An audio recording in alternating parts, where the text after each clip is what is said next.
Kung nalilito pa rin kayo sa kukunin yung kotse, ang advice ko sa inyo, i-list down ninyo yung requirements ninyo sa kotseng kukunin ninyo. Syempre, unang-una dyan yung budget. Magkano ba yung kaya ninyong monthly? Or kung ikakash nyo yan, magkano ba yung maximum amount na kaya nyong ilabas? After that, pag na-decide nyo na yon, doon na kayo sa requirements. Halimbawa, kung gagamitin nyo to sa trabaho or negosyo. Kung negosyo yan, may requirements ka ba sa cargo? Okay, then ilang tao yung laging sasakay sa inyo? Mag-isa ka lang ba lagi? Dalawa kayo o lima kayo?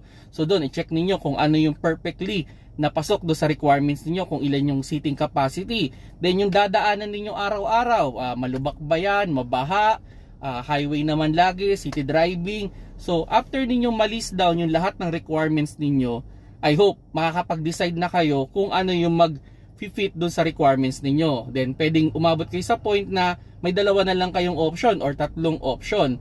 Ang advice ko naman, pag meron na kayong first option and second option, try ninyong mag-request ng test drive dun sa brand na nagustuhan ninyo. For sure naman, most of the dealer may mga pan-test drive yan. Now, kung wala silang pan-test drive, try mo mag-rent. Mas maganda kung i-rent mo yung boat. Kasi doon mo mas mapifeel kung pasok ba talaga sa requirements mo. Now, ang pinaka-suggestion ko naman dyan, syempre meron kang first place at meron kang second place. Unahin mong i-rent o i-test drive yung second place mo.